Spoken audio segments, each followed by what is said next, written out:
Over the last couple of videos, I've been getting my panties in a twist about this series. I mean, could you blame me? Either I'm getting too old for this series, or it is purposely trying to milk my balls of every drop of money they can fluster from me. What's up, everybody? For those of you who don't know, my name is Phantom. For all you 16-year-olds who think that Call of Duty today is just thinking it's a bad game, it wasn't always like that.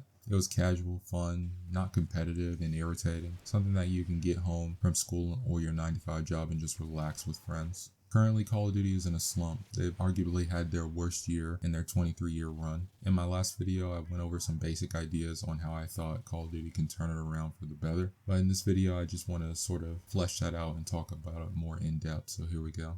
I wanted to have some gameplay of classic Call of Duty, not just because I personally think that they were much better games, but I also wanted to fit the narrative of the video. I've always learned from my parents, if something isn't broken, then you don't have to fix it. Activision has been trying to solve problems for the last 13 years, problems that are non-existent. They have been the only company in my life to classify as an over-innovator. The era of jetpacks starting with Advanced Warfare to the era of realistic movement started with Modern Warfare 2019. These changes would have been fine if they were just for one game, but the problem is all Call of Duty developers tend to copy each other based on what the other is doing rather than doing their own thing, and that creates fatigue. Infinity Ward, Treyarch, and Sledgehammer should be given the freedom to do what they want to do with their game with minimal intervention. I'm the only one of those people who agree that making Call of Duty on a 2-year cycle wouldn't fix the current problems, because it won't. Back then, great games were created in less than 2 years, including some of our favorite Call of Duty games. The OG Modern Warfare 2 was a good game despite everything going on in Infinity Ward behind the scenes, and that game basically had zero support throughout the game's lifespan. The developers just need time to manage wisely, and each company should be taking turns, allowing them to have 2 to 3 years of development till time, rather than releasing back-to-back games of the same series like Black Ops 6 to Black Ops 7, for example. It is lazy, and it makes fans think that you're charging them a DLC for a full-price game, and it overworks developers.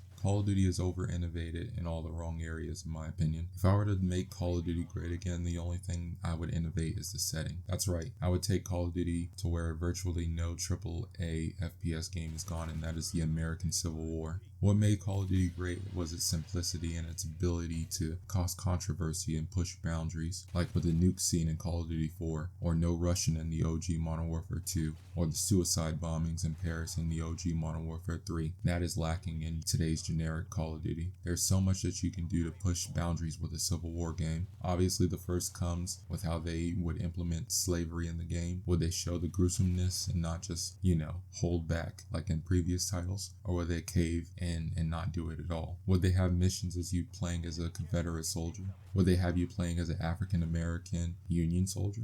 Would they have Abraham Lincoln or other political figures in the game? These are just some of the ideas that would help push the boundary and put Call of Duty back in the spotlight again. As far as the bread and butter of Call of Duty multiplayer, there are a couple of things I would like to do to fix Call of Duty myself. The first thing I would do is to rid of the live service model for 1 year and see how fans react to it. A paid battle pass system for a full price game is ridiculous, and the players are tired of it too. I honestly think that the old DLC system in the OG Modern Warfare 3 was much better, where players can pay $15 for 4 maps or however many sell, and then they can toggle the DLC on or off depending on how they want to matchmake. The second thing I would do is bring back pro perks as well as the perks affecting guns, rather than making those attachments like they did starting with Black Ops 2, I believe. This would allow players to have more knowledge and to carefully consider their loadouts. The third thing I would do is to make all maps simple 3-lane maps. The Call of Duty developers have tried to make maps different. They really tried, but they failed each time. The only developers that almost got it right was Sledgehammer back in Call of Duty World War II, but even they couldn't get it right. It is simple 3-lane maps just flow better. It may be repetitive, but pretty much all of the well-received maps in Call of Duty have always been 3-lane maps, not the maps that developers keep trying to make today.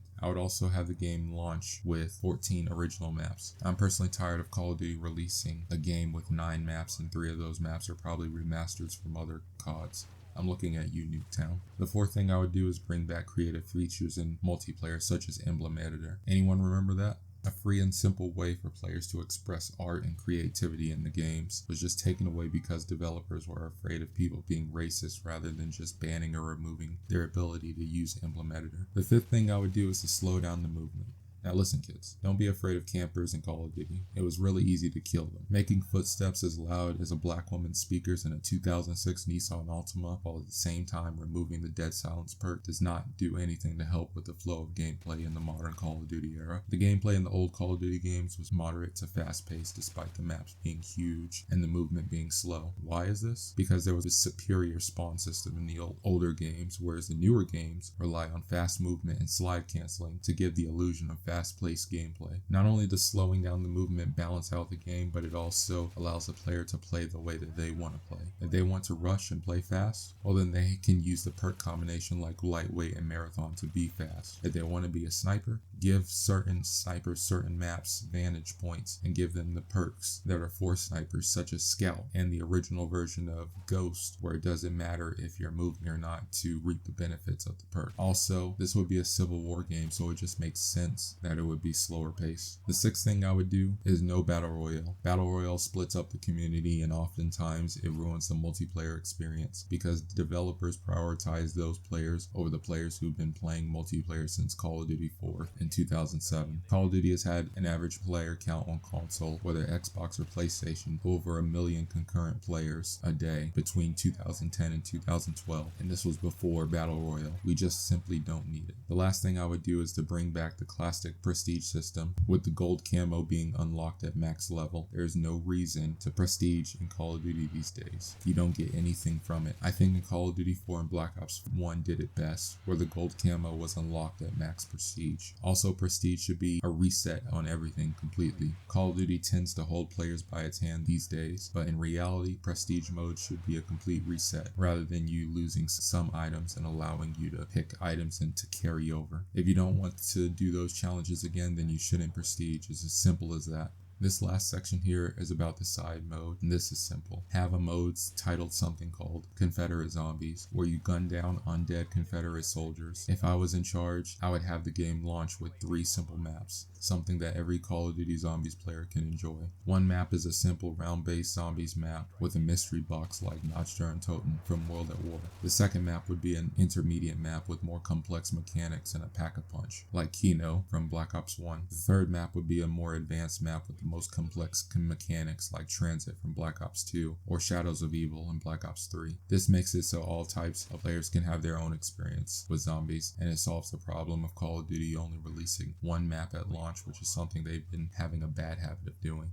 Now that we finally made it to the end of the video, I wanted to ask for your thoughts. Do you think that my ideas of a Civil War Call of Duty are good? Do you like how I combine elements of older Call of Duty games to create one big COD game? Let me know down in the comments of what you think, and how would you do to make Call of Duty better if you were given the power. It's been your boy, Phantom out.